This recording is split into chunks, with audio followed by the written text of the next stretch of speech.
Hello, everybody. Welcome to the lunch table. My name's Evan. Today I'm joined with Nick, Joel, and Zach, the usual crew. And today we're going to be reviewing Week 1 of the NFL and giving our Week 2 predictions. But before we dive in, make sure to like and subscribe if you enjoy, and to follow us on TikTok and Instagram at lunchtable.takes. And we'll dive straight in here to this slate of games, starting off with Thursday night.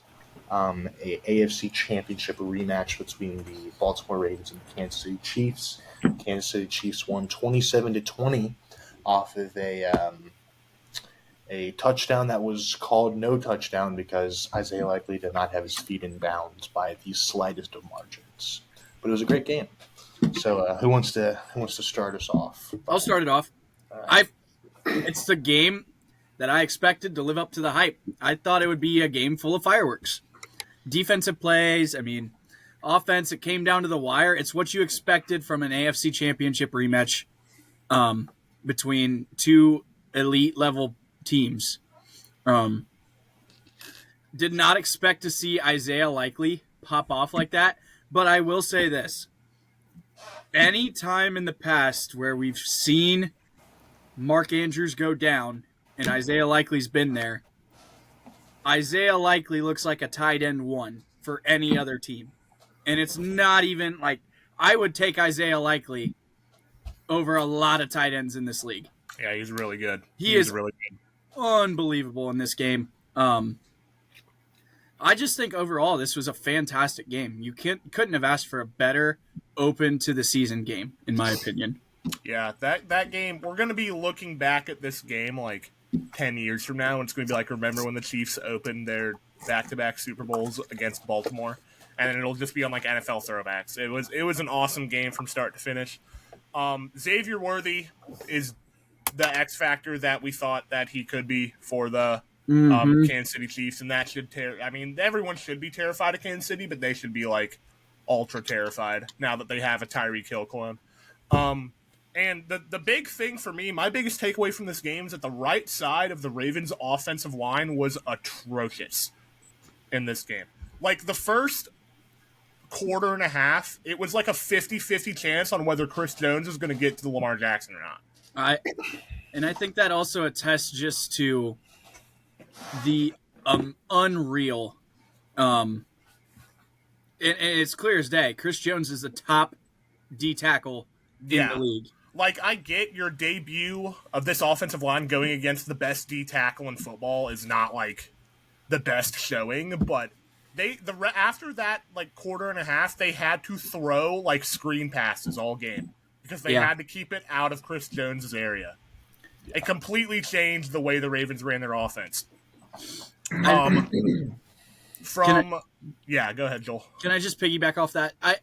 The big thing I also am going to emphasize with that is the amount of turnover on that Ravens offensive line. Yeah, they lost the big reason for it. So, obviously it's week 1. You got a lot of moving parts in that first week, and you're trying to get used to it. Young pieces too. But I think they'll be able to overcome. All right. Goodbye, Joel. Oh. Welcome back, Joel. Hey. Yeah, you cut out for like 3 or 4 seconds there. So basically, I said it's just the week 1. That's why you got a lot of moving parts. I think that offensive line will be fine. Yeah. Lamar, both quarterbacks. Patrick Mahomes was Patrick Mahomes, but both quarterbacks didn't play. They weren't bad, but they also weren't like fantastic either. But you're going up against 2 elite defenses. That's kind of to be expected. Both these teams are going to be Super Bowl contenders this year. And yeah, it was a great way to kick off the season for sure. Yeah, you guys said like with Chris Jones being there, they kind of forced Baltimore to, like you said, change their offensive scheme, which made Lamar Jackson kind of have to create more. He had 122 rushing yards on 16 carries. Yeah, I think this Chiefs team, like we talked about last week, is a juggernaut, and now that Patrick Mahomes has receivers, it's even scarier, and that defense is still good. So it's not going to be fun playing against them. And I think this is kind of foreshadowing what we'll talk about later, but watching the Bengals play on week one, I am scared to go up against the Ravens and Lamar Jackson and Derrick Henry because they're going to run for 300 yards, both of them combined. So, I mean, Derrick Henry played fairly well, 13 carries, 46 yards, and a touchdown. And yeah, it was like Joel said, it was fireworks. It was what we wanted to see from the opening weekend or the opening game of the first week of the NFL. And I loved up to the hype. Yeah, you guys pretty much hit on all of it, but I really enjoyed watching this game. I think it was a really great game. Biggest things I noticed are just the Chiefs' dominance. They are looking really good. I mean, it's 1 week, so don't want to jump and get too far ahead of ourselves, but they looked fantastic. Xavier Worthy was unbelievable. Did not expect that at all out of him in the first week. I was disappointed with the Ravens' offensive line. Their defense, I don't think, played very awesomely. The biggest thing that I was shocked about, though, the biggest shock factor was Mark Andrews' lack of involvement and Isaiah Likely's just taking his role. Not really sure why that happened. Mark Andrews is just wasn't expecting that at all. If you notice, though, I feel as though they ran a lot more two tight end set than they have. They're going to do that a lot more because they got Derrick Henry in the backfield now. And that's why I think.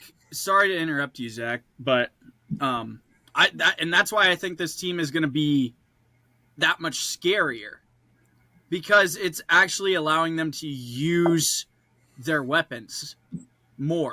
Like Isaiah Likely could, he's a weapon. There's no ifs, ands, or buts about it.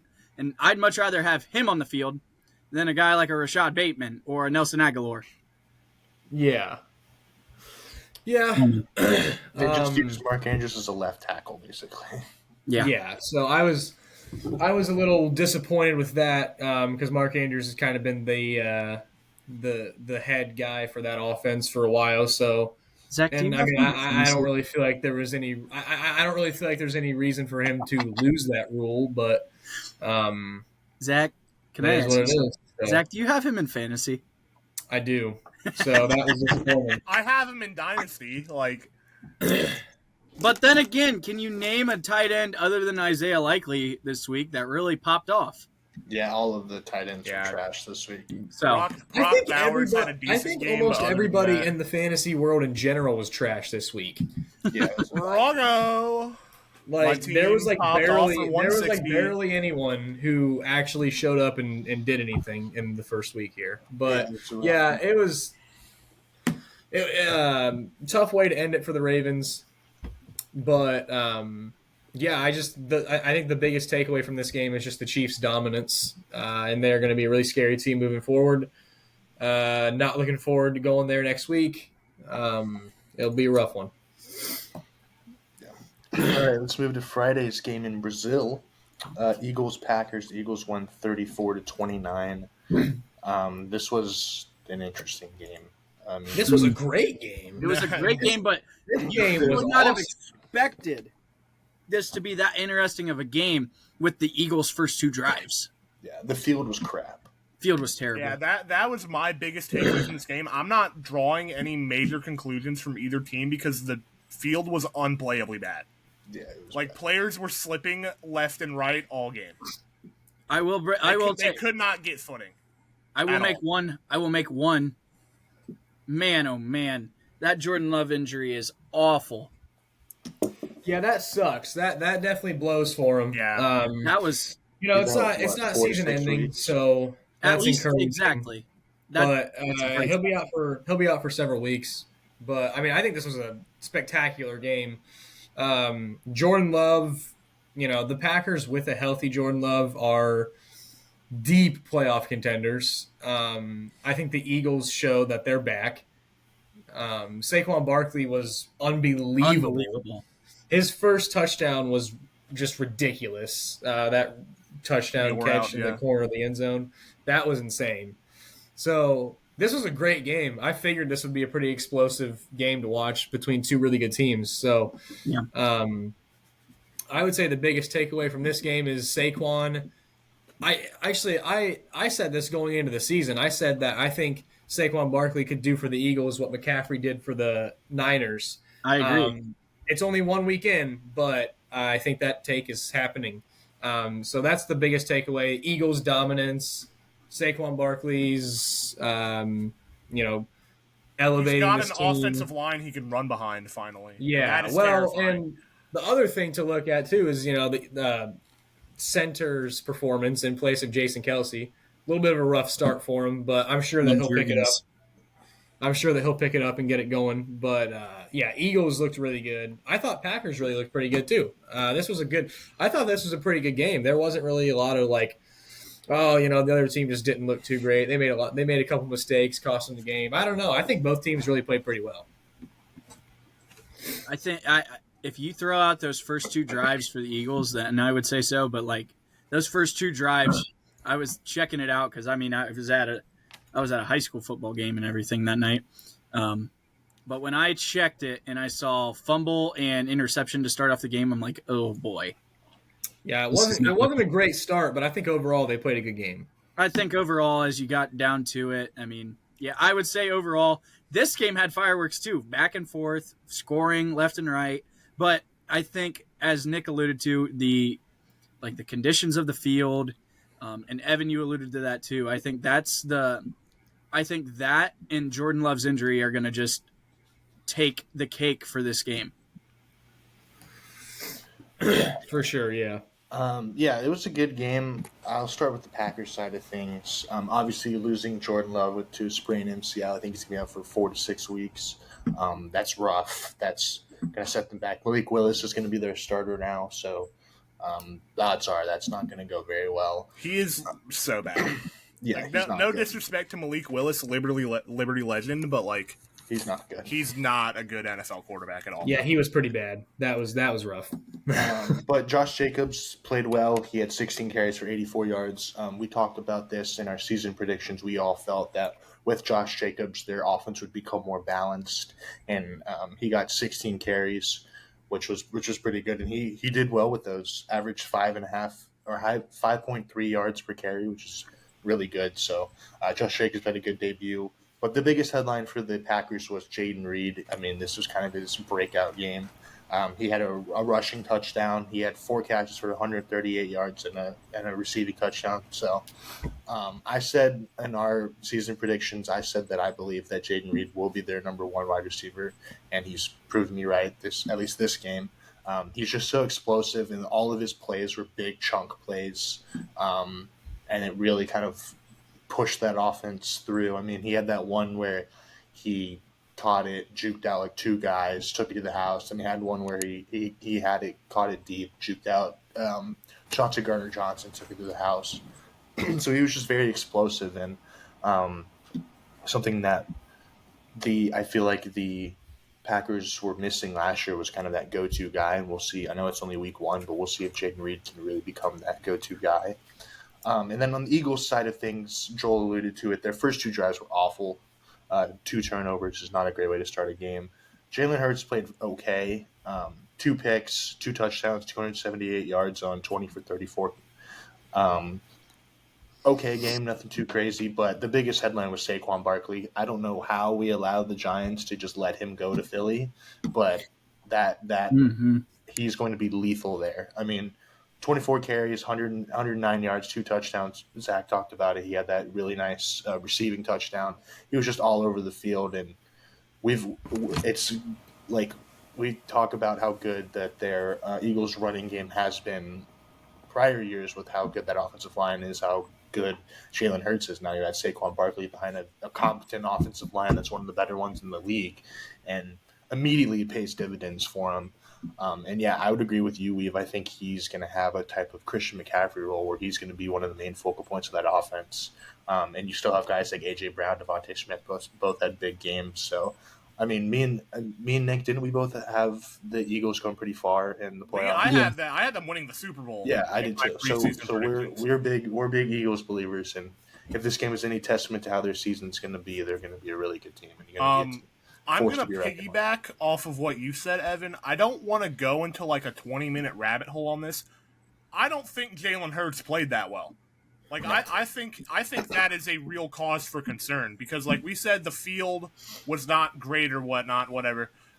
His stat line looks okay, but he fumbled 2 snaps, which granted the snaps weren't great, but I know the second one late in the game hit him in the chest and he just dropped it.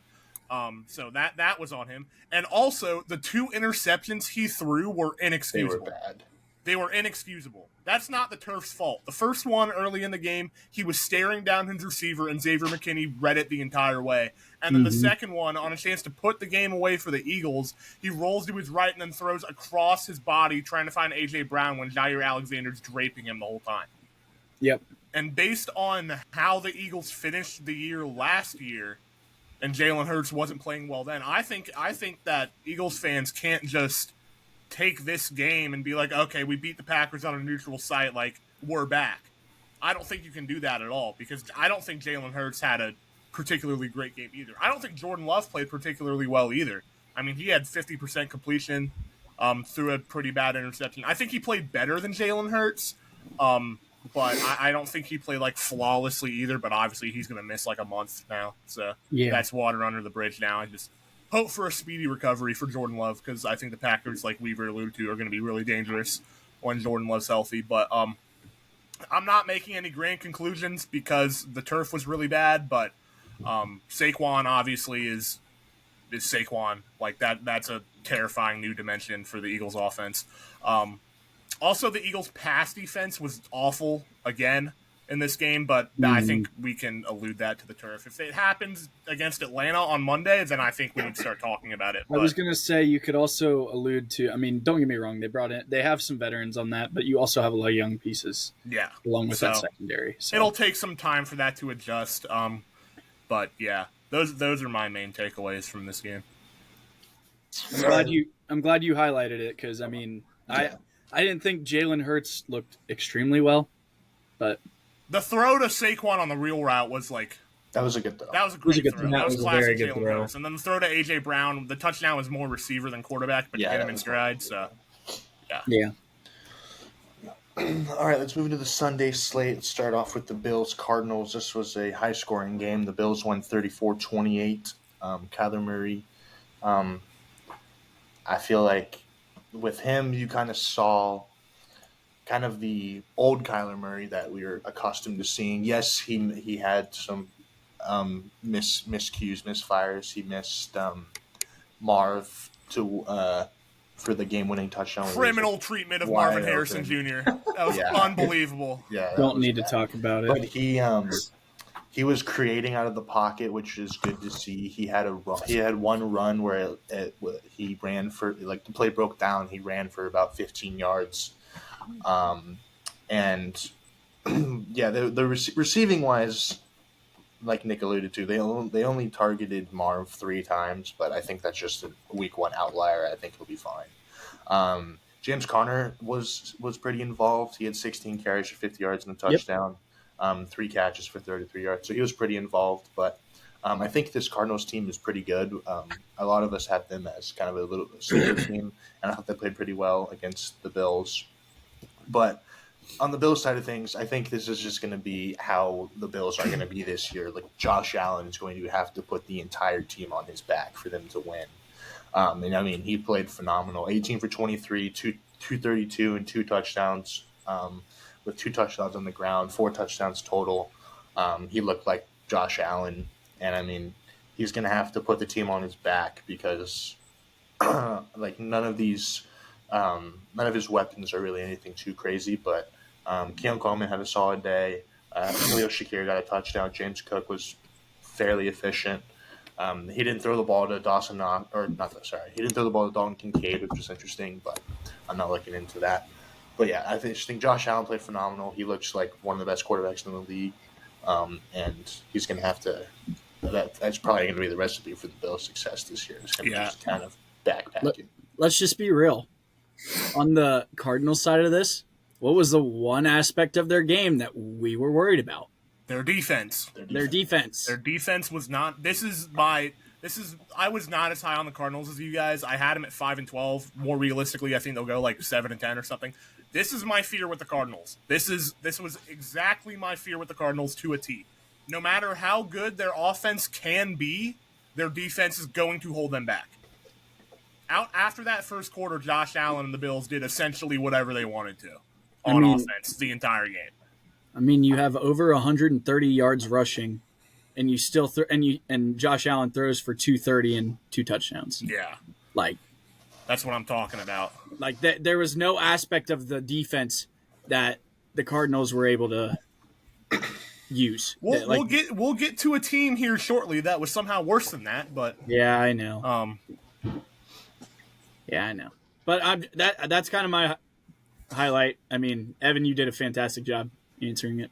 It's that point that's going to hold him back. It's going to be the defense. You just hope that the offense can do enough. Yeah, well, I didn't watch this game, to be honest with you, so I don't really have much to say. I saw the Josh Allen highlights. He did that was insane. He did do that for a touchdown. That did He's happen. pretty much the only player on their team. That's not true. They got James Cook and Khalil Shakir and Keon Coleman and another receiver, Curtis Samuel. Yeah, they got a loaded skill. They played well as a unit. I mean, it was against the Cardinals, so I don't know how serious I'm taking that, but I don't think that this week against the Cardinals is really going to change my stance on the Bills this year because I'm not super high on the Bills this year. And I don't think this game is going to really change that because it was a close game. I was shocked at Marvin Harrison's lack of involvement. And then you guys talked about the Cardinals defense. So yeah, I mean, that's pretty much my main thing from this game is just, I don't really, this game's not really going to change my, my thoughts on the Bills. They got a big test this week. Yeah, they go to Miami on Thursday night. Yeah, so that'll be a pretty good game, I would think. But once again, we'll see. Shout out DJ Dallas for the first kickoff return for touchdown in the dynamic kickoff era. Yeah. Future trivia question answer in about 30 years. DJ Dallas. Yeah, DJ Dallas. DJ Dallas, former Seattle Seahawk. I don't even know if that's true or not. It probably is. It is. I don't even know if that's true. Trust me, I played fantasy long enough to have him on my fantasy team at one point. Fair. All right, we're not going to spend a whole lot of time on this game, but I thought we should mention it. The Vikings beat the Giants 28-6. Sam Darnold had the first half or first quarter, didn't throw an incompletion. He looked pretty good. And Daniel Jones is objectively awful. And as to quote the wise words of Nick, the sooner the Giants realize that, the better. I went into the year this year saying he was the worst starting quarterback in the NFL, and you guys did not think that was true, and it's true. Daniel Jones is heinous. He does not belong on an NFL football field. He's pretty bad. I'm not comparing. He's thrown more touchdowns to opponents. That's what I was about to say. He has more pick sixes than he has thrown to his receivers. Yeah. That is a real stat, and it's really funny. He threw 42 passes and completed 22 of them, and then had 2 picks. Yep. And Evan, think about this. About a year ago, a little over a year, about a year and a couple months ago, we were in Los Angeles, and we were discussing whether Daniel Jones was a top 17 fantasy quarterback or not. Yeah. He is awful at everything. Well, in fairness, we did say that after he had his best year where they went to the playoffs. Yeah. Is he a top 17 and fantasy? Besides, that's fantasy. He has running upside that he could potentially use. I ain't picking him up in fantasy. No, this guy doesn't need to be in the NFL. Not now, but if you would have said that last year, I would have understood it because he was running for touchdowns the year before. I wouldn't have understood it. I think he's terrible, and I has always thought he's terrible. Yeah. Well, luckily for the Giants, they can get out of his contract. After this year, they can eat the rest of it, not be too upset. This will be my Daniel Jones victory lap. I have said for the better part of 4 years that he sucks. And I don't he think sucks. anyone's even disagreed with you on that. No. I think that's I don't everybody. think any of you were disagreeing with me, but I've We're since highest on literally the Giants 2021. stories here. Yeah, This is our victory lap. yeah, this is our victory lap. Daniel Jones is terrible. Speaking of bad quarterback play, the Bears and the Titans was filled with it. This Uh-huh. game was hilarious. Yeah, This so game the was Bears- so funny to watch live. The Bears won 24-17, and as Brian Callahan would say, the Titans were better off punting on 1st and 10 for the second half. That's Yep. true. Yeah. Caleb Williams, he's gonna get credit for the win. He did not play He did good not play at well. all. He was terrible. Yeah, he he did didn't not play turn well. the ball over, which is like the only positive you can take from this game. And he had like Couldn't one complete pretty a solid. pass. Yeah, he had like one pretty solid run for a first down, but outside of that, he looked awful. The Titans' defense looks legit. Mhm. Like that is kind of That's terrifying one upside. for me. Yeah, the Titans' defense looks. A lot of those additions seem to have paid off because they shut down the Bears' offense all game. Yeah. But shout out Will Levis for genuinely one of the worst interceptions I've ever seen in my life, and then immediately dropping to his knees and hitting this. And making the best meme of all time.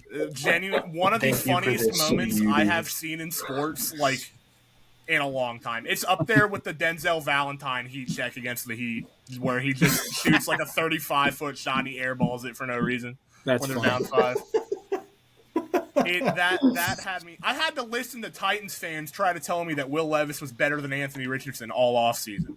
That's What? That's like people were defending Will Levis for like 6 months and they're already punting. They see the writing on the wall after this game.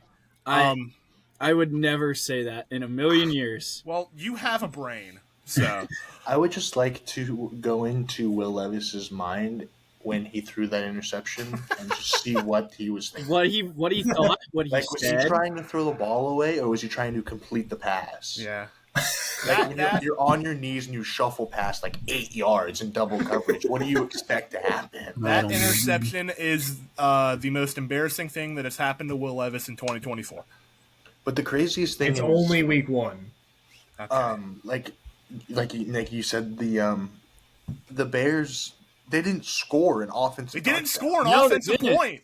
They blocked the punt. They got a pick 6, and then what was the other one? I can't remember. They got a 2 Was point. it another interception? No. I think No. they went for 2. They got it after the pick 6, and then the block punt for a touchdown, and then they had 3 field goals. Okay, yeah. So it's like There you go. he won a game without scoring an offensive touchdown, which is why Brian Callahan said we could They have had like punted the ball the 150 rest yards of, of the game and we total won the offense, and they Yeah. won. They scored 24 points. game. Yeah. I don't know, man. This is the week 1 game of all time. Yeah. This was a brutal performance by Caleb Williams. But I think that I'm not really too worried about the Bears, though. I think that they're going to bounce back and it'll be fine. Because rookie quarterbacks historically play horribly in the first week. So Yeah. I'm not too worried about that, but it was pretty bad. Yeah. Some of the stuff that he got away with in college, you could tell. You're, It was yeah, pretty yeah. bad. He's Like not, he had you're one not where getting he away with it in scrambled- the NFL. He was running around and then lost like 15 yards. Yeah. So he needs to not do that from here on But he out. did. And I saw- He had some good throws. I saw a meme where it's like, can somebody tell Caleb Williams that this isn't the Pac-12 anymore? Yeah. yeah. He had a couple of good throws. Yeah, but for the he most part, has. it There was were a shit. flashes there in that game for sure, but he did not play well as a whole. Yeah. No. CJ I'm Stroud not didn't worried. play well week Yeah. 1 against Baltimore, and look what I'm not happened. worried. Valid. Yeah, so I'm not worried about Caleb Williams and the Bears. We I got- mean, got a little win bit still, so in the NFL, it's hard to win a football game whenever. So ugly win's a win. Just win, baby, Just win, Yeah. baby. All right. as the Raiders do not do on a consistent basis. No, they do You not. want to Not just anymore. transition into the Raiders? I was just going to continue the streak of bad quarterback play and go to Well, the I mean- Panthers game. I mean, you could. Either way is fine. I have nothing to say about the Saints and the Panthers except that was terrible. I have something I One have thing something to say. Bryce Young sucks. Yeah, and all of you Yeah, I'm guys sure that's what Nick was going to calling say. us, like all of you guys that were standing up for the Panthers and Bryce Young when we said that they were going to suck, they suck. Bryce Young is No. horrible. Listen. He's I'm like, not. I'm not going to victory lap on Bryce Young yet because it is No, week 1 it of was year week 2. one. Okay. However, I am He going to did not victory look lap good. on the Panthers being terrible because Yes. their defense, 47 points doesn't happen by accident. To the Saints. Yeah, that's the Saints are like a team that is going to be 7-10 probably at best, and you're allowing 47 points to them. You made Derek Carr look like a Hall of Famer. Did you see Derek Carr to J.C. Horn? Flashed up the 3 to J.C. Horn when I've J.C. thrown Horn was 3 trying to talk to him. touchdowns on you. That's not even the worst part. Derek Brown, their best defensive player, is now out for the year with a knee injury. That's brutal, dude. For context, I looked up their run defense stuff. Derek Brown had 105 tackles as a defensive tackle last year, which is like upper echelon all time, like level great. To try to make the Panthers defense as respectable as it possibly could be. Guess where their run defense still finished last year? Where? Dead last. I was gonna say, And now they don't have him this year. They just don't they have have him. Brian Burns. They don't have Brian Burns. He's on the Giants now. Yeah. You got traded to the Giants. The a bag of Panthers' chips. defense could be historically terrible this year. He got traded to the Giants for a bag of chips. Yeah, it was. It was like a second-round pick. I truly feel bad for Panthers fans, but this is what David Tepper deserves for being a terrible Ran owner. That's fair. organization to the ground.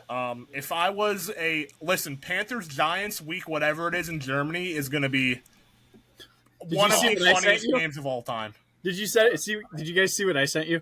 Yeah, that was funny. Yeah, that was pretty funny. Yeah, but I will say, like, I know it's week 1, so I'm not going to overreact, but the 2 interceptions that Bryce Young threw were very, very They were bad. terrible. Oh, they were terrible. Like, not even They were close to awful. the receiver. His first throw of the season was a pick. And he missed his receiver by like 5 yards. Yeah, and then one of his first throws in the second half, he airmailed his intended target by another 10 yards, and it got picked off. Yeah, that was bad. Yeah, it's going to be a long season for Panthers fans. That's for sure. If you're allowing 47 points to the Saints, I can't imagine what's going to happen when. And they this play is not good us like teams. trash. I want to make this clear. We are not like singling out the Panthers. If any team lost by 37 points in week 1, we would be talking about that. Especially to a team That's that true, you but it's just particularly worse that happened. Yeah, against it is. the It Saints. is particularly hilarious that it is the Panthers that is the team, but and it's a like- division rival that it happened against. yeah, Yeah. I mean, these guys this year. Oh, also, I would also like to wait. We haven't. Am I being slow, or have we not talked about the Vikings yet? no, we just did. We just did, buddy. Yeah, We just did. Oh, I'm yeah, being we really literally slow just then. did. Okay, We so were like Daniel Jones is terrible. We didn't really talk about the Yeah, we Vikings. oh, just- that's right. Yeah. I forgot to put because we didn't even talk about the Vikings though. But yeah, I was. Yeah. Never mind. That was just completely out of the. Continue. All right. Okay. All right. I was just going to point out the fact Much that like the Panthers team performance, the end of that segment was discombobulated. yes, that's true. I was just going to point out the fact that I think some of the people thought the Giants were going to be good as well this year, and had them winning last week, and that did not happen. Yeah, I'm not quite sure why I picked the Giants to beat the Vikings. That was I don't know either. I should have gone with my gut, dog. Yeah, the Vikings so- are just a better team. Well, but I also didn't like, even with- with my picks. Yeah, even some with of Sam our, Darnold. some of our viewers were saying that the Giants would be good this year too, were they not? Yeah, I'm not gonna So- trash on our viewers. so I it's- I'm appreciate just the support. wondering. I'm just wondering. You don't Yeah, have to the attack support Tyler from- like that. Yeah, I'm I'm not not like- attacking anyone. I'm just like, I just don't know where. Tyler knew the Giants. were Tyler gonna be ain't even a terrible. Giants fan anymore. He's just a Saquon No, fan. he is, but he's rooting for Saquon until the Giants are like not a laughing stock anymore, which is fair. I can't really hate on that. Tyler has weird teams. His favorite team is in New York and Miami. Yeah. Yeah.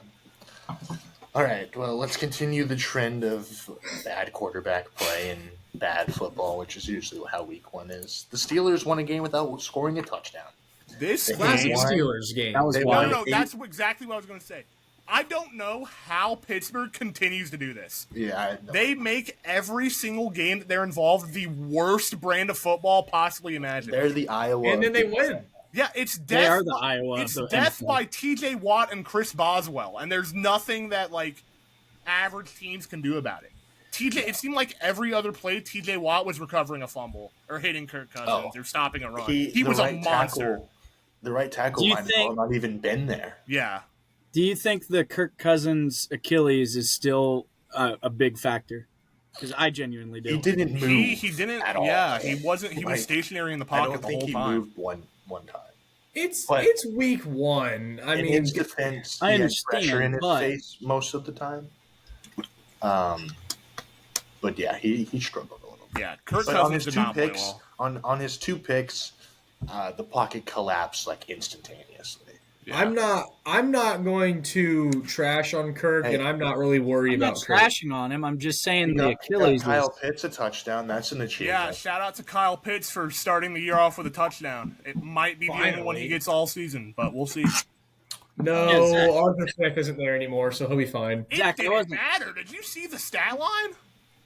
Did you see the play calling in that game? They were ultra conservative all game. I get their offensive line was terrible, but like And they also barely the pushed the fact ball that- down the field at all. Yeah, and also the fact that it was Kirk Cousins' first game back off an Achilles. I'm not worried about him, but it's your first game back. You're going to be rusty. No, and that's why I was trying to highlight that. I'm like, I'm not saying that it's going to be foretelling of the season. I'm just saying it played a big factor. Yeah. And I also don't think that the play calling we saw was going to be foretelling of the season either, because once again, it's the same thing. I mean, you got a quarterback coming off an Achilles. I mean, you're probably not going to be overly aggressive in the first week with him, you know? Boo.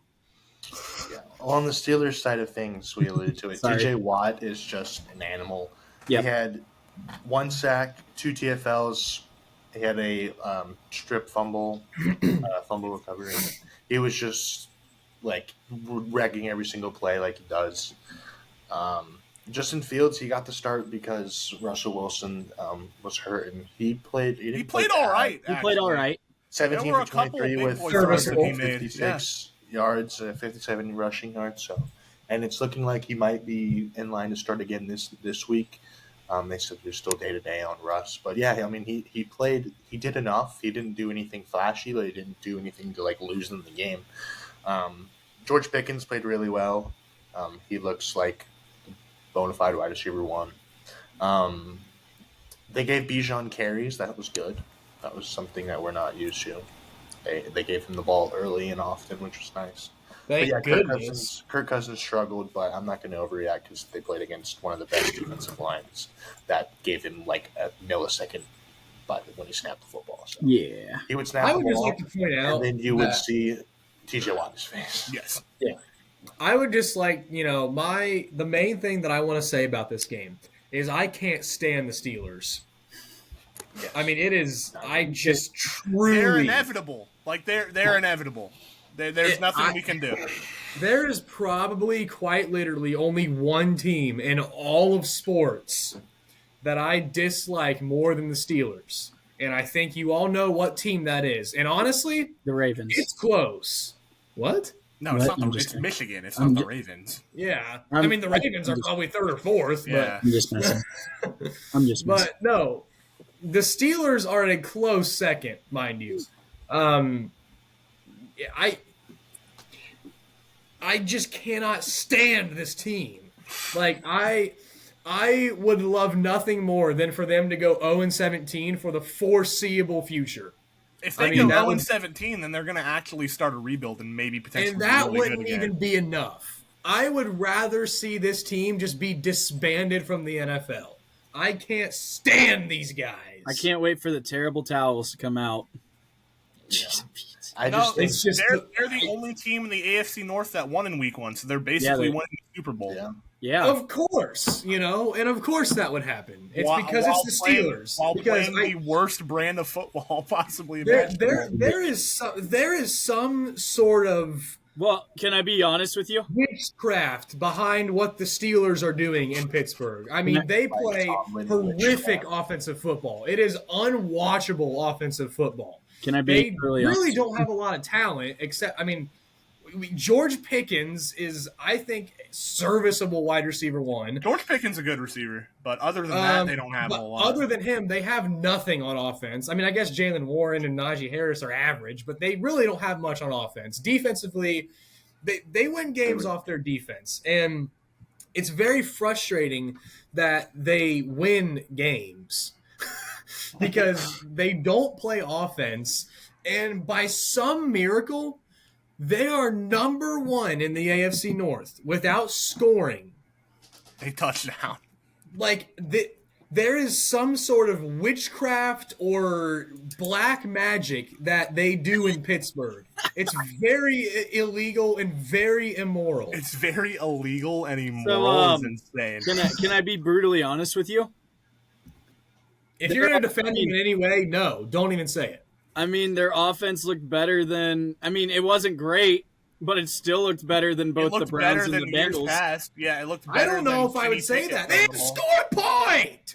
They were still able to get into situations where they could score. I disagree heavily. They scored 18. I just disagree. They scored 18. The Bengals scored 10, and the Browns scored 17. And the Brown, I'll keep this in mind. At least the Bengals and the Browns scored a touchdown. They lost the game. What? They both lost. It doesn't They matter. both lost. Their offenses looked terrible. So did the Steelers. They scored a touchdown. Zach. Every offense other than the Ravens in the AFC North looked terrible. It was That's awful. what I'm trying to This say. is an They unwatchable offense.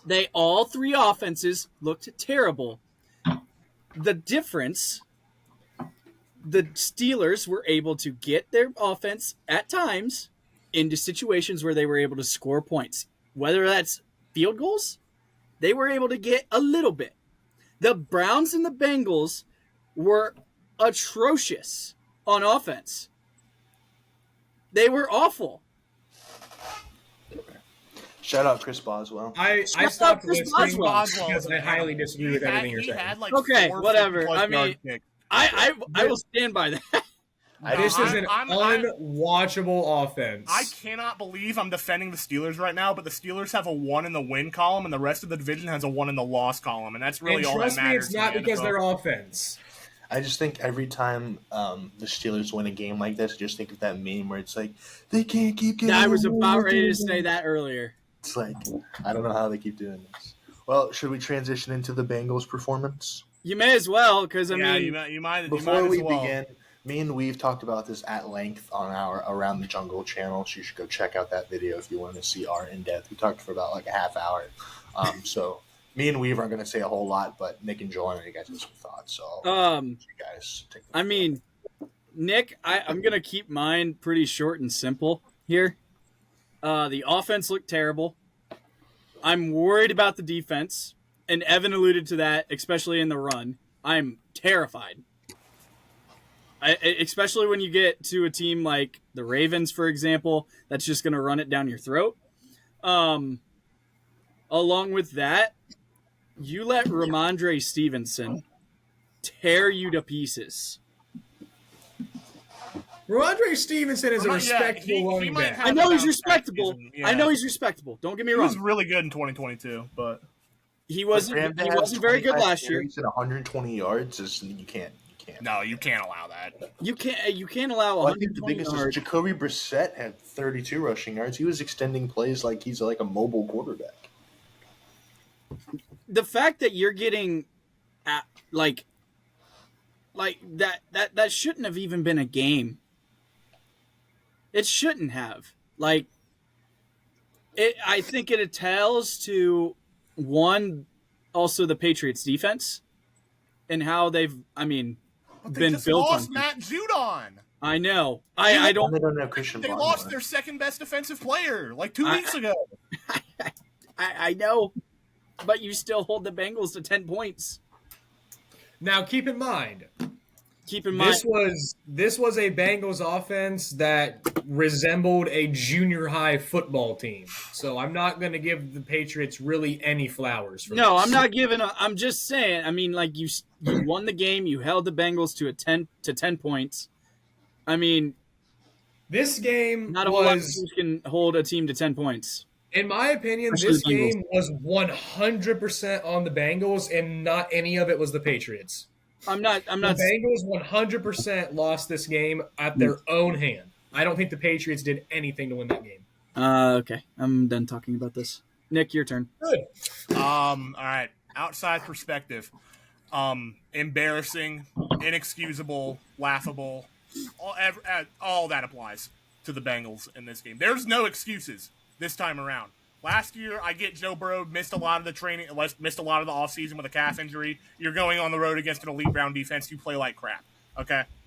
Not a great first showing, but in hindsight, like, you could understand why it happens. I don't know what you even take from this game from a Bengals perspective. That the defense still They were sucks. undisciplined all game. They made multiple turnovers that are just like, what? Are you just like lack of concentration? A muffed punt, and then when you're about to score a touchdown, you get the ball punched out of you? That's coaching. That's lack of concentration. That's lack of discipline. And Joe Burrow averaging 5.9 yards per completion is laughably bad. Yeah. You're not playing like the no-fly zone Broncos or the Legion of Boom here. You're playing against the Patriots, who have Christian Barmore and Christian Gonzalez. And Christian Barmore's not even playing right now. It's only Nick, Christian Gonzalez right now. Let me go ahead and piggyback off of what you're saying here and say that everything that you just said is the reason why I believe that this was 100% on the Bengals No, and here's the for thing. losing this game. Joe Burrow was like, he wasn't great, but he like didn't He do was any, not good. He wasn't didn't do good. anything to actively lose the game. So he was. I'm not really blaming this on him, but I do have to say this. Why are you throwing the ball 11 yards short on a 3rd and 10 when it's your last offensive possession of the game? Yep. Why are you doing that? There's 6 minutes left. You need a touchdown. You need a touchdown to win the game against what could be the worst team in the NFL this season. There's no And run. you throw a check down to a first-year running back 11 yards short of the sticks on 3rd and 10. That is on Joe Burrow. That is not on Zach Taylor. That's not on any of the receivers. That's just a really, really bad decision. Every single thing that I was talking about the Bengals defense this offseason was proven true in this game. Their run defense was atrocious. Their secondary could not cover a receiver more than 5 yards down the field all game. And they got no pressure to Jacoby Brissett at all. They go to Kansas City next week. If T. Higgins plays, I'm not going to say that it's a guaranteed win for the Chiefs, but I would be very scared about that game because I did not think that the Chiefs could possibly be more motivated after winning back-to-back Super Bowls. They're out to prove a point. They're out to prove a point that they're still the league's top dog. I think they might make an example of Cincinnati on Sunday, if I'm being totally honest with you. Can I also emphasize one more thing? I just have a question. Zach, Evan, Nick, what's your opinion on the Bengals' run game, their offense? Heinous. Okay. I thought towards I haven't looked at their running their stats. touchdown drive, they ran the ball pretty well. And I thought overall Zach Moss did a decent job. They just abandoned the run. I was Yeah, gonna. not- I believe. I think the Bengals have a tendency, and they've proved it year in, year out, that they tend to. I don't get it. You go away from the run, like they did it with Mixon all the time. And I don't know, like 9 attempts for Zach Moss is not enough. Okay, I did the math I would also wrong. like to point out the lack of involvement with Chase Brown too, and that goes for the running game. We just don't run the ball, and I talked He about has this. Chase Brown on his fantasy team, by Yes, the he way. does. Just I pointing don't that out. care who has him on the fantasy team. He wasn't involved at Yeah, all, and he just needs to was be. not used. He at needs He's all. one of our most explosive players. He's a home run player waiting. He's a home run play waiting to happen. You need And to me get, and Evan just talked about this last night. So if you want to hear me and Evan talk about this, go watch that video more. But why we don't run the ball? And Zach Moss, If you wanna win Zach games- Moss had 5 yards of carry too. If you On the 9 carries but that they he just had. didn't do it though. That's the thing. Yeah, I know. When they I don't know did, why it they was just pretty abandoned it. effective. Yeah. It's just Do it. if you want to win football games at any level of football, high school, college, or NFL, you've got to run the ball. You have got to run the football. And I watch the Rams and the Lions, and we'll get there soon. I watched the 49ers and the Jets, and we'll get to that one at some point here soon. But these are teams that have coaches, offensive coordinators that I would classify as offensive geniuses in Sean McVay and Kyle Shanahan. And they run the ball effectively. All three of those teams I just mentioned, the Rams, the Lions, and even four, the Jets and the Niners, because the Jets, whether or not it was super effective, the Jets ran the ball a lot. They made an attempt to get the run They game made an going, attempt for to sure. run the ball. But you're playing against one of the Honestly, best. maybe even more than they should have, playing the Niners and having Aaron Rodgers at quarterback. But that's besides the point. Those four teams run the ball. I don't get it. I don't get it at all. And we talked about this in the other video. I don't get it. And I don't like to trash on coaching unless it is objectively bad. But I think Zach Taylor's a great guy, and I think he's a good program builder. But at what point do we question the coaching? When you watch teams that, in my opinion, have I think I'll say for the Rams at least, a team that I believe probably has inferior offensive talent compared to the Bengals. They are so much more effective in every way offensively, on the ground and on the air, than the Bengals are. I think that you could also throw Mike McDaniel into this discussion as well with offensive masterminds. Yeah, he's not really a run-first guy, but he doesn't need to be. Yeah. But that's besides the point, though. The 49ers and the Lions are a maybe, but the 49ers, they have better talent than the Bengals do. But besides the point, at what point do you question coaching, offensive scheme, schematics, play calling? I don't get it. The Bengals need to run the freaking football. The biggest thing that we said was that there's just no rhythm to their offense. No, there's not. And with teams that are, like we've said, and worse, there's rhythm to their offense. So it's just frustrating. And they aren't even worse teams. They have less talent, but they're better teams. Yeah. It's very frustrating. I compared this past year's and so far this year's Bengals offense to the 2015-16 era of Ohio State offense, where they are abundantly talented and extremely incoherent and very, very hard and frustrating to watch, and lose games because of that. So that's where I'm at. It looks like they're just pulling plays out of a hat here, saying, "Oh, let's try this, let's run this." It's terrible. It's unwatchable. All right, let's move on to the Dolphins-Jags.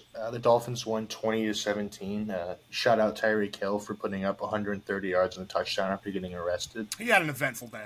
He put on his best Scotty Scheffler impression. He did. But yeah, this was a pretty good game. What were your thoughts? What were you guys' thoughts on this game? This game perfectly encapsulates how I view the Jacksonville Jaguars. This game was a microcosm of the Jaguars as a team. Just inconsistent as hell. First half, Trevor Lawrence is dealing. They're running the ball pretty well. They take a 17-7 lead. Shout out that throw to Brian Thomas, which there's another throw that we will go heavily in depth here in a minute. But that Brian Thomas, he lets it go when Brian Thomas at the middle of the end zone, and he just continues running to the corner. That was one of the craziest throws I've seen in a long time. But then the second half comes around, and they just are discombobulated offensively. The running game gets shut down. Trevor Lawrence doesn't have as much time in the pocket. And Miami takes advantage of that. They've got the offensive talent to score a touchdown on any given play. They've got the head coaching to get their weapons open. And they kicked a 52-yard game-winning field goal to come back and win that game. It's what good teams do. They beat teams that are lesser than them. They find ways to win even when they're not perfect. Like we said, he's Tyreek Hill. He's going to do that every game. My dad has Tyreek Hill on his fantasy team. It was midway through the third quarter. He's like, why does Tyreek Hill only have like 4 catches for 50 yards? I'm like, there's going to be a 70-yard Tyreek Hill touchdown at some point in the game. And then like 2 minutes later, he had that 80-yard bomb that he scored. So it was a very entertaining game, very close week 1 game. Miami comes out on top. That's probably how it should be. I think Miami's overall a better team than Jacksonville. There are some positives for Jacksonville. Josh Hines-Allen got a decent amount of pressure, especially in the first half. Their defensive line looked great for a bit there, but there's some things to work on for both teams, I think. Yeah. This was one game that I also didn't get to see that I'm a little sad about because I think this was it seemed like it was a really great game. So Jags. I don't think that, because I've been really high on the Jags for, quite a while now, for the last year or two. I don't think that the outcome of this game they played the Dolphins, and the Dolphins are always hot in week 1. Tyreek Hill had a day. So I think that there's good things to pull out for both teams here.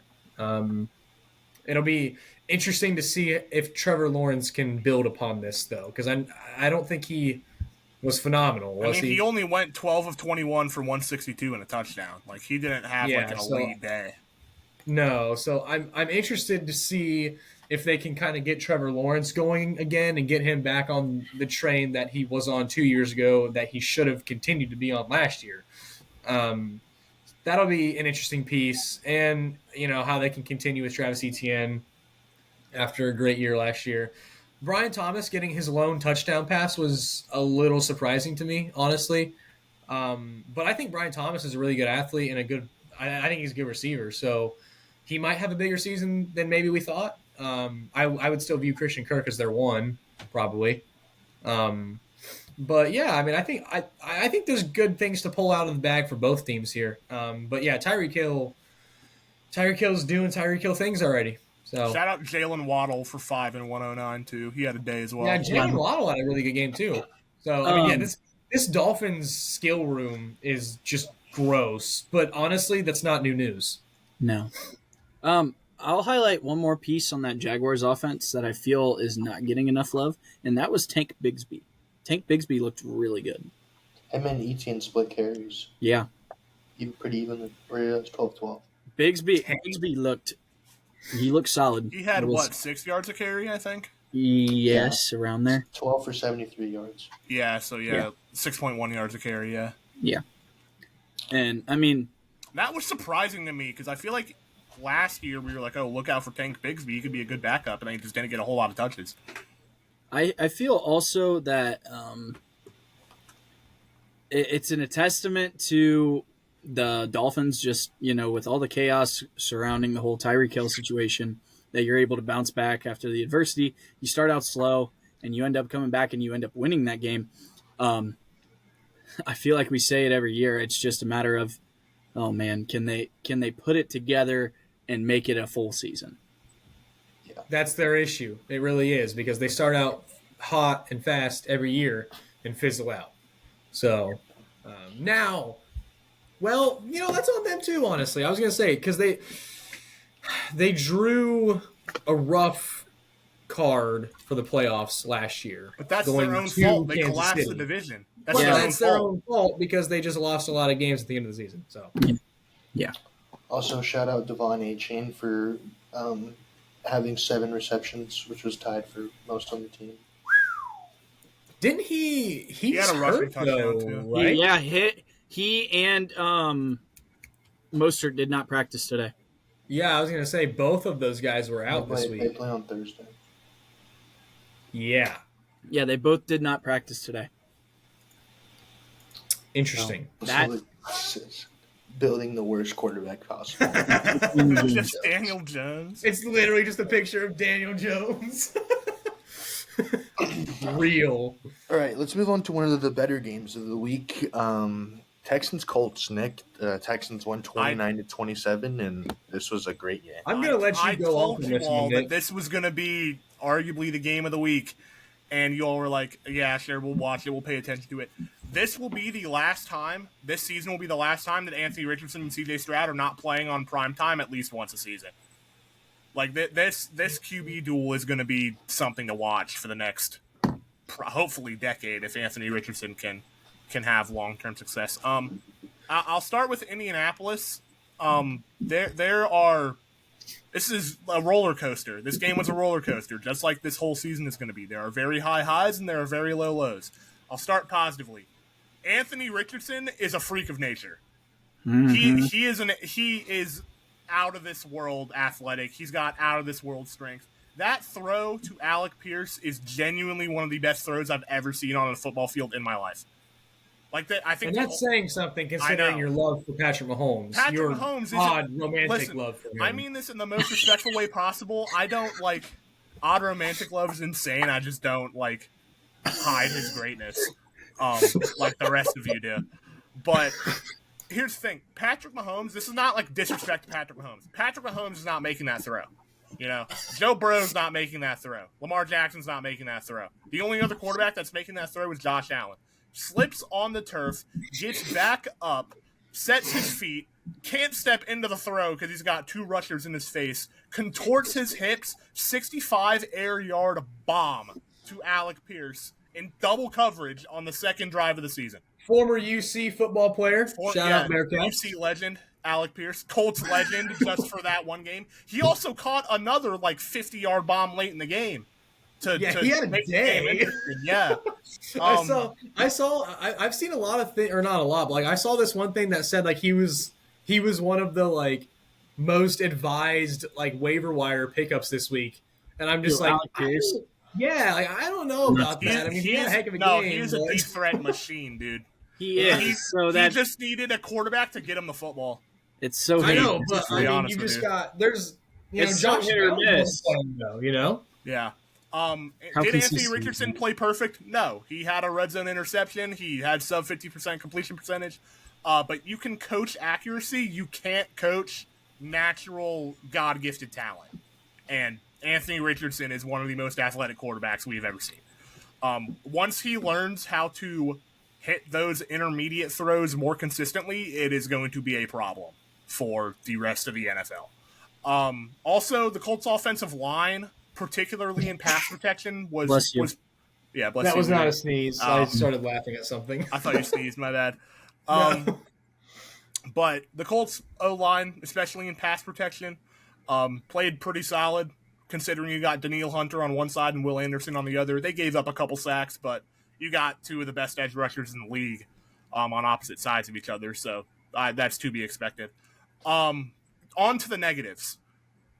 Jonathan Taylor did not look particularly explosive. I get he got a touchdown in the second half, but that is a little concerning for me because there were holes and he just wasn't really hitting them when he got carries. So that's something to monitor. The biggest thing for me is the Colts defense was atrocious. They were awful all game. That might genuinely be one of the worst defensive performances I've ever seen from their defense ever. No, you don't understand. Let me pull up their stats that they gave up, right? Their pass defense is terrible, right? I knew this. Their pass one defense of the sucks. worst performances you've seen from them, or Yes. just from the Colts. Yeah, it's one of the worst Colts defensive performances I've ever seen. That's probably fair then. Their pass defense was terrible, right? CJ Stroud, 234, 2 touchdowns, 75% completion percentage. That was to be expected. I expect that going into the year. And Juju Brents is now out for the year, who is arguably our best corner. So, but we like our guys though. We're not going to sign a corner because our corner room is so good. But what I did not expect was the run defense to be that atrocious. So bad. Allowing 160 yards to Joe Mixon, no disrespect to Joe Mixon, Bengals legend. Allowing 160 yards to Joe Mixon is inexcusable. Point blank, period. You cannot allow that to happen at all. It was a great day for me fantasy-wise. He got 26 points. So, That if there's a silver lining in terms of that regard, there's that. It was inexcusable. I am not panicking on the Colts defense yet because I think the Texans offense is going to be one of the best in football this season. I think it was more so in terms of the run defense, the fact that they had to account for their receivers so close, even though they didn't do a very good job at it, that they just opened up holes for Joe Mixon to exploit all game. That I think I'm not worried, but I am concerned. If they let Malik Willis go out there and dice up their secondary, there's going to be real problems. I think that can also be a testament to just how well the Texans also have put together that offense. Yeah, for sure. I mean, they built on the offensive line throughout the draft and everything like that, and they've gotten continuously better and better and better. And then you go out and you bring in guys like Stephon Diggs. You draft and get guys like Nico Collins, and then you go out and trade for Joe Mixon. I think it's more. I mean, don't get me wrong, Nick. I'm sorry, but I don't like the Colts defense at all. No, they're bad. But I think this game in particular, it may be more of an atonement or a testament to the Texans and how they've constructed that offense. I wouldn't go too especially their pass defense. Their pass defense is terrible. No, their pass defense is going to suck. Their pass defense is going to be terrible all year. But I think with when you have three guys that could, on any given day, be the guy to pop off for 100 yards, and 2 touchdowns or something like that. I mean, and then you have a running back that proved this week that he can rush for over 100 yards. I don't think it's hard to stop. It's extremely hard to stop. I don't think it's like a negative towards the Colts defense in particular, especially on that run defensive side of the things. But more, like I said, just testament to the Texans for creating a freaking ungodly team. Yeah, we'll find out how good the Colts run defense is real quick. They play the Packers, and I think they're going to be running the football a lot. Oh, I know. They don't have Jordan Love.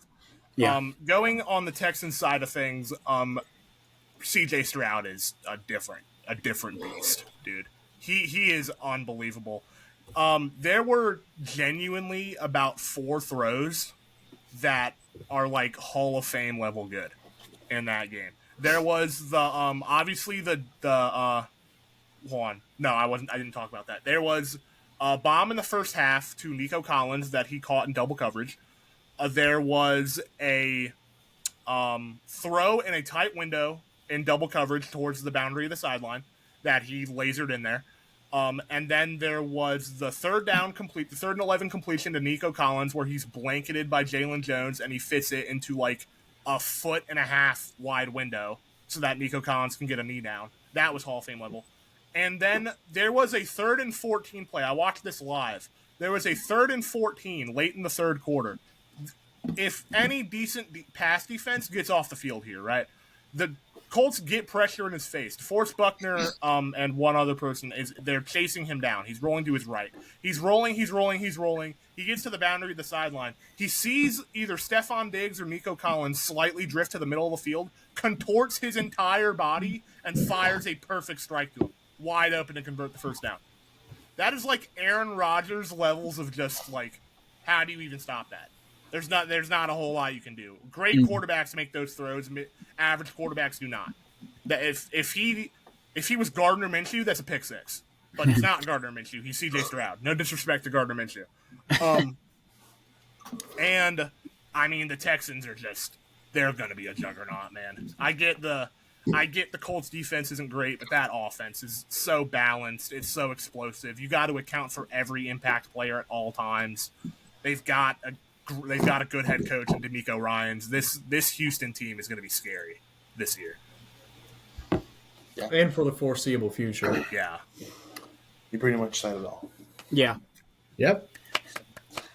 Seahawks Broncos, we don't really need to go into that. Bo Nix looked terrible. Bo Nix looked bad. The highlight of that game is when he threw that ball, the announcer goes, "Oh no," before it even left his hand. Stared down his receiver in double coverage. I'm not much like Bryce Young. I'm not victory lapping with Bo Nix yet because it is week 1 of his rookie season. Yeah. But he was terrible in this game. Like, it's okay to say that. And It's okay to say he did not play well. you know who they play this week? The Steelers. Yeah. Have fun against TJ Watt. Zach, the Steelers are starting 2-0. Yeah. Sorry. Yeah, they are. Geno Smith had a 34-yard rushing touchdown in that game, which is like, Yeah. what? Dang. Yeah, how is he clocked as the fastest player on the Seahawks team? That's He's surprising with just DK him. being He's out just there. that good. He Yeah. is I didn't know he had that in his bag. 30s, is he not? Yeah. Yeah. Yes, he's like 33. Yeah, what? He's Listen. faster than DK? No, I saw something that had him clocked at like 21 point something, Well, and yeah, he was like but the fastest one on the list. DK didn't have a play. It was probably just top speed for this week. That- He's not that It faster. was, yeah, top speed He's in not this game. faster Yeah. than DK Metcalf. I was going to say, there's no No. way. No.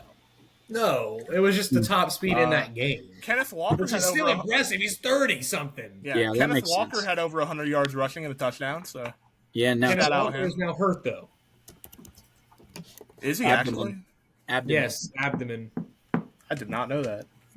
We'll see how You it learn goes. something new at every point in time. We'll get more information as we go throughout this week on how that goes, but Another good Let's continue to a new game. was Cowboys Browns. Cowboys won 33-17. Dak Prescott got paid right before this game. He got $240 million extension, 231 guaranteed, which is currently that took over Deshaun Watson's reign of the highest, most guaranteed money to a player. Speaking of Deshaun Watson, he's cooked. He's He's terrible. bad. He's He awful. sucks. He might be the worst starting quarterback in the NFL. He He might also be has- worse He's than not- Daniel he's also not has worse than another Daniel assault. Jones. Yeah. he He's looked just had- worse. He looked He terrible. just had like the worst stat track game ever. He was 0 of 9 on throws more than 5 yards down the field. Yeah. Yeah. Did you see that video of him throwing to like no To CeeDee pressure? Lamb. He threw Yeah. it to CeeDee Lamb. On like a play where Amari Cooper is wide open. He's got to step on the corner. He He misses also him by got 10 another, yards. Did you see- assault case against him? Did you see Amari Cooper? There was a play call that came in, and Amari Cooper just literally rolled his eyes, went in, and he's like, okay. And here's another thing. Deshaun Watson doesn't play aggressive at all. He's incredibly passive in the He's backfield. incredibly bad. He throws checkdowns constantly. He doesn't push the ball up the field at all. Well, he's in the news again now for not so good things. So Oh yeah, we're not going to talk Yeah. about The that. we're ball- not going to go into 45 that, but yeah, he's in the news again. So Well, did you hear Barstool Big Cat said he's like, I think we're at the point now where he might be a better person than he is a football player. I did I say think- that. Saying- I don't think that. No. Yeah, No. he's No. really bad at both. Yeah, he's really bad Yeah. at both. But I mean, he had 45 attempts and had 169 yards, 2 picks, and a touchdown. Like that's just awful. He was Oh, awful. he's so bad. I mean, I think the Cowboys Browns, did. honestly, I think it would be better off for the Browns if they seriously just dumped him, ate the contract for a year or two more, and just get someone else. If they were to cut him now, the dead cap would be in the 100 million plus, Yeah. which would be. I mean, record. he is that bad. Like, they're paying him this much money anyways. Like, you might as well get rid of him, pay it to him, and get someone in else. for this year, but after that, I think it might be best if they just eat the deal and admit their L. I think they should eat the They deal need- now. they need to bench him. They are awful. Like Or they he's need, awful. they need to bench him for Jameis Winston. Like now, I agree with that. Bench him and then eat the contract after this season. Yes, And then admit draft a your L. quarterback or something. The funny thing is, I don't know if we're going to talk about the Buccaneers game, is that Baker Mayfield is turning into like a good quarterback again. Baker's looking. Baker Mayfield is pretty good. And they could have kept him and saved Baker is hundreds of looking millions of dollars. sweet. Not If they hundreds of would millions, have but kept saved Baker like $50 Mayfield, million. they would be perennial Super Bowl contenders. Yeah, they right would be now. up there. Because the Yes. rest of their team is that good. There would be Baker potential that Mayfield they is make a good, too. run last year. Like, Dude, Baker Mayfield's good. He literally was a couple plays away from the NFC Championship with the Buccaneers last year. oh, Like, I know. I think Baker Mayfield's pretty good. They should have kept him. That was foolish. That makes it ultra funny that he played through injury and the Browns dumped him for someone that cannot throw his football with his right shoulder, which is what Baker Mayfield hurt. Okay, Yeah. so here's Deshaun Watson's dead cap if they were to cut him. So if they were to cut him this season, it would be 200 million. Next season would be 173 million. 2026 would be 100 million. Oh my So do you God. So do you just You keep can't him on cut the him. bench Yeah, or they what? cannot Cut cut him until after 2026, or else they're losing $100+ million in dead cap. Yeah. So you just keep him on the bench and then draft a quarterback this coming offseason, start Jameis this year? I don't I really don't know. you I can't don't know. win games. This is like that. unprecidented. We've never seen something like this before. If I was in their situation, I'd bench him, start Jameis, draft a guy this year. That's what I would probably do. That's And then probably just their keep him best on the bench and then cut him. But like, still, Probably the man. best case scenario, but at the same time, Like- you have a roster outside of him that could win you a Super Bowl Well, potentially. do you think that you have a better chance winning the Super Bowl with him? Or do you think that a rookie quarterback that you could get mid to late first round would give you a better chance? I'm taking the rookie quarterback. No, I I'm think not he's saying. gonna I'm walk saying in. that I'm more not for gonna this do year, that. Zach. Yeah, I'm saying more for this year. Well, they aren't winning the Super Bowl this year. I mean, that's just it's foregone. It's not happening because number one, the AFC is so good. Number two, they're still rolling with Deshaun. So it's not happening this year. But I think your best course of action is benching him, rolling with Jameis for the rest of the year, and then drafting a quarterback in the first round. Yeah. And then just keeping him on the bench until you can drop him and save yourself. Maybe drop him for less than 100 million. What is that? 2026? You said. Yeah. Keep him on the bench till then. I they feel cut like him in after 2026, 126 mil. So then cut him in 2027. Cut him yeah. 3 Just keep him years on the down bench the till then. line. I feel like after, I mean, you can't. I mean, you want to eat that much money? Just keep him on the bench. yeah, that's so bad. I feel like after Unless Joe he's a locker Flacco room was, issue, like, then you might eat it. But leading them to the playoffs, to just in the writing on the wall that Deshaun Watson's the problem. yeah, seriously. The Browns. This is the Browns. This is the Browns. Hey, Browns I'm all is for the it. Keep Deshaun Watson and suck. That's fine by me. We still lose to them because it's a Yeah, bad that's- matchup because their defense is so good. It doesn't help us. Yeah, I guess it's true. Their D line is unbelievably good, so it's a bad matchup. We'll lose to them with or without Deshaun. We already kind of talked about the Bucks game. I don't really want to go in depth with it. Baker Mayfield looked really good. Jaden Daniels was the most impressive rookie quarterback. But yeah, nothing really too crazy there. Rams Lions. This was a good game. This one went to overtime. Lions won 26-20.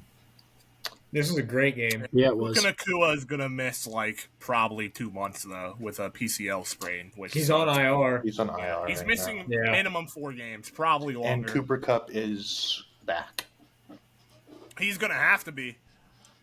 He had like 14 catches. That is Yeah. unreal. 14 That for was- 110 and a touchdown. That was a prime, like classic Cooper Cup game right there. Also, shout out JMO for finally breaking out. Mm-hmm. He had a great phenomenal. game, Yeah, too. he had a good game too. That was awesome to see. Yeah. I think David Montgomery was one of the most impressive Lions players. Yeah, he 17 for played well. 91 and a touchdown. David Montgomery runs hard, man. He does run I- hard. Run through that face. I really do question why they don't use Jameer Gibbs more because he's a very talented back. Yeah, but he David hurt his runs hard. hamstring in training camp early Yeah, on. so he was Yeah, a little. probably- I mean, him he still had 11 carries and 4 catches, so he was involved. He was involved. Just But I mean, he's not gonna be like your bell cow back. It's Plus, just not like, his bell. David Montgomery got 5 of his do you think carries he's in never overtime. going to be the bell cow? No, he'll be the bell cow at some point. Like I'm gonna say, what are you drafting him in the first round for? He's that talented. He ain't even gonna be your bell cow back.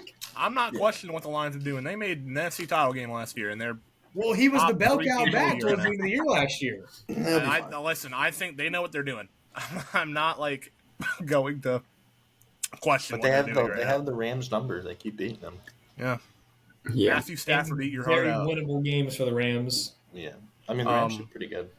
The Rams Yeah. looked pretty good. I Lions thought are just really. better. Yeah, the Lions are just.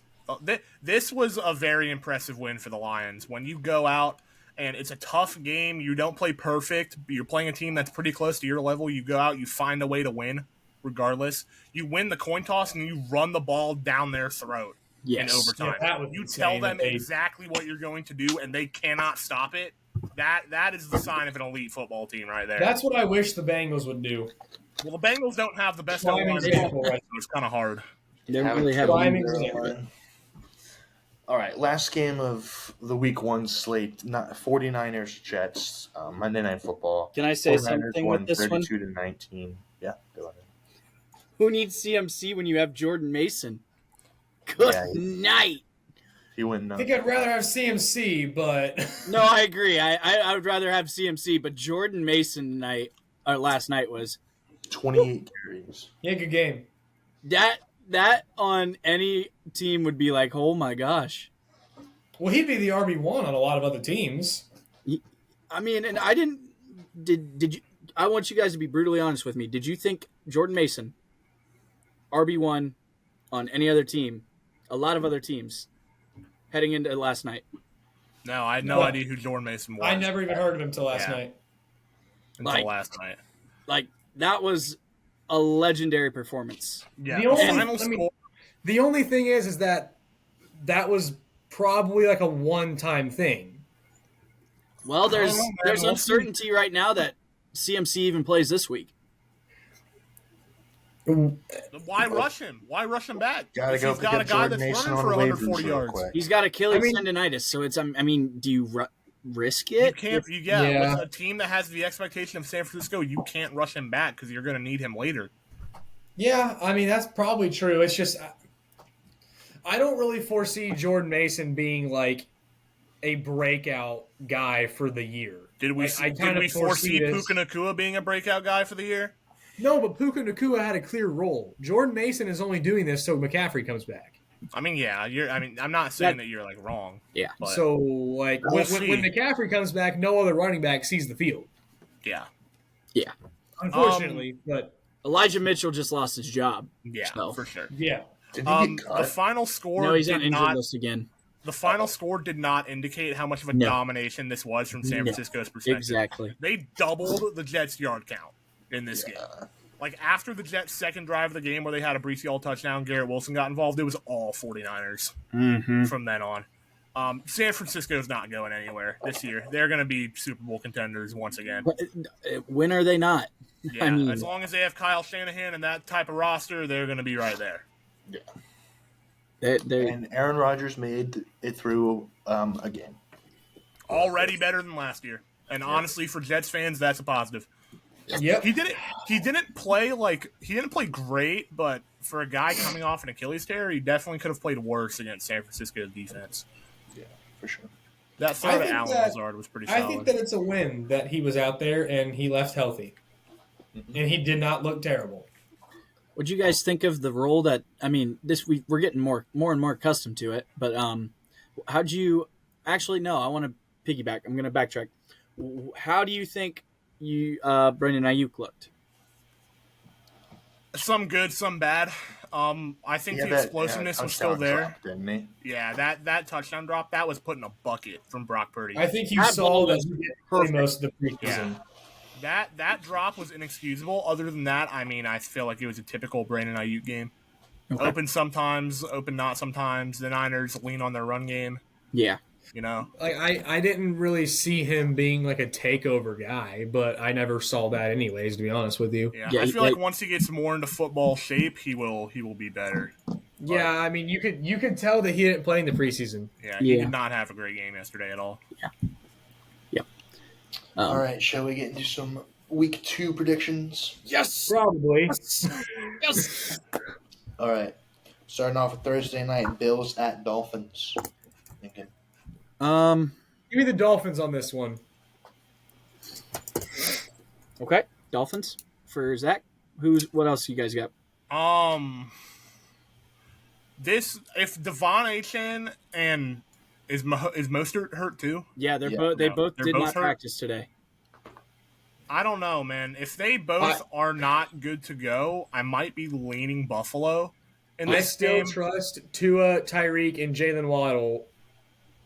Oh, I mean, Yeah, I think I'm gonna roll with Miami at home in this one too. This just seems like a perfect game for Miami to show out, and then everyone's like, "Oh, is Miami contenders again?" And then start this whole cycle again. Yeah. Yeah. So that's this game. Yeah. I'm going to go with Miami as well.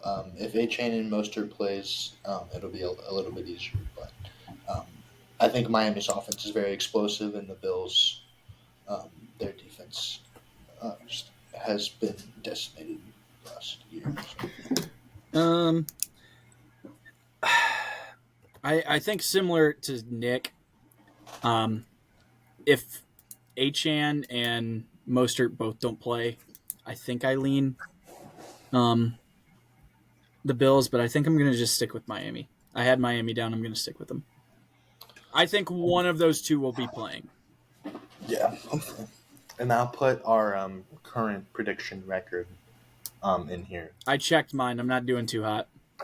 I don't think any of us are. I don't know how mine did, to be honest with you, but probably not great.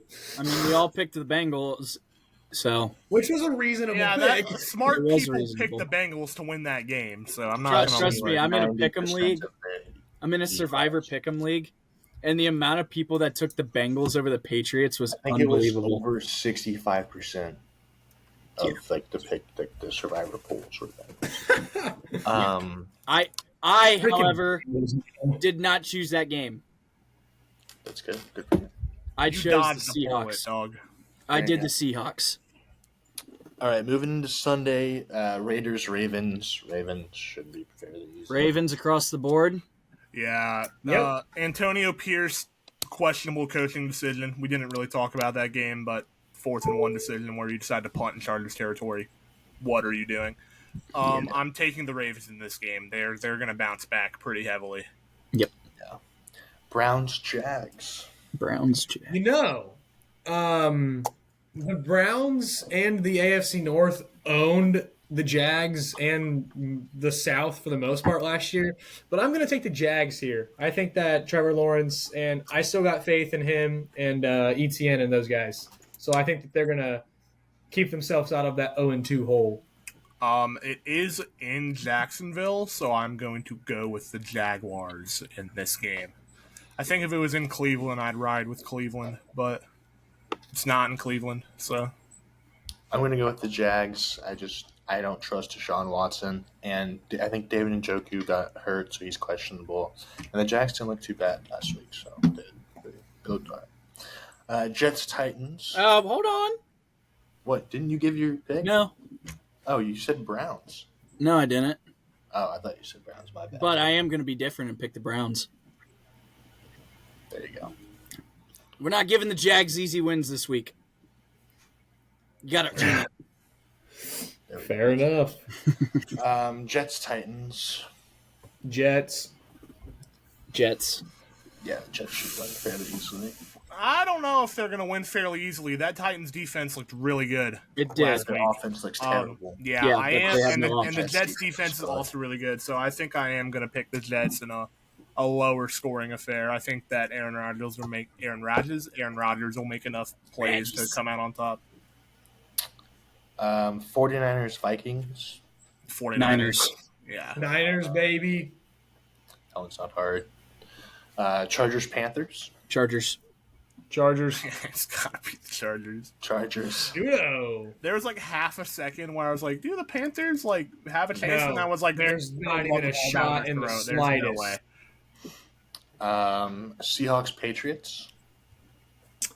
Give me the Hawks here. Them seagulls out of Seattle, if you will. Seagulls. A joke back from old 6th grade or whatever that was. I can't pick I'm going with Seattle. I can't pick the Patriots in this game. Hopefully Geno Smith will be a competent quarterback, and that will be enough to beat New England in this game. If the Patriots start 2-0, the world might be ending. Well, I'm going to pick them to go 2-0. I'm taking the Patriots. That's pretty Right, wild. the Patriots. I respect it, Joel.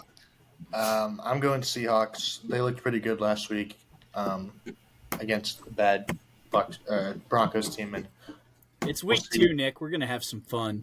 we'll That's see fair. if the Patriots game was a one-off or not. Saints, Cowboys. Cowboys. Cowboys. Cowboys. Dem boys. That one's not too difficult either. Giants Commanders. This will be a fun one. Commanders. Commanders. Not even a I'm not, question. no, I online, can't roll the especially after Giants Jaden again. Daniels. I cannot It's in, roll the Giants it's again. in Washington. It's in I'm going to go Washington. Commanders. Yeah, I'm Especially going, with Jaden Daniels' performance, not even a question. I'm going Commanders. Jaden Daniels' performance was okay. Okay. Okay. Bucks Lions. This one should be a good one. Ooh. This one I'm at gonna go ahead and Detroit.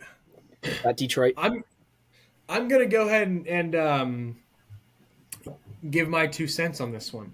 I'm gonna take the Buccaneers here. I really like this Bucks team. I like Baker Mayfield. I like the team. I think that they're coming off of a great game last week. A great win. I think that the Lions are coming off of a very emotional, long, hard-fought game, and I think they might slip a little bit here. So we'll go with the Bucks.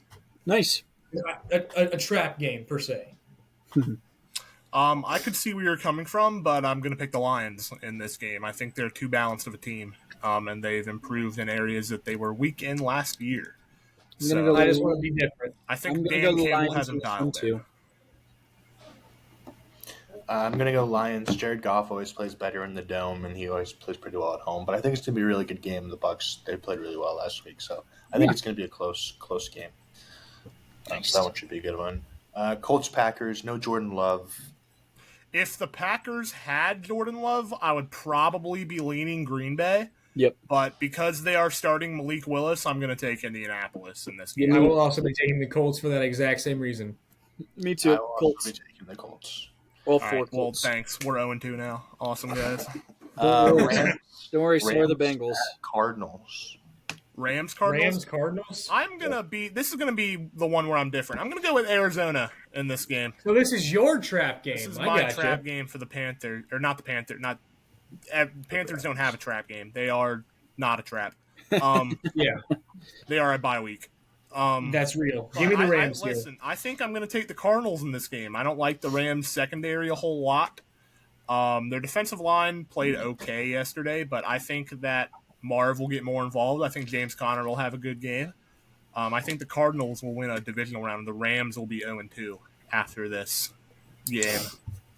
I think this Rams team is way too good to start 0-2. I don't think they're going to let this happen. So give me the Rams. I'm going to make an adjustment to mine. I'm going to go Arizona. I'm going to follow Nick's. I'll go with the Rams. I think it's going to be a really good game.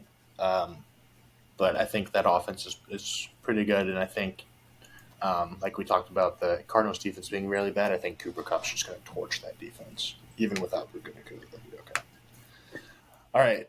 Battle of offense. Bengals at Chiefs. Oh, boy. Give me know, the Chiefs. I'm not I'm even gonna going to... be smart and pick the Chiefs Yeah. in this game. The Bengals didn't show me anything this week to make me feel confident in them beating the Chiefs. So, Chiefs. Give me the Chiefs. If you want a further explanation, watch the video on Around the Jungle.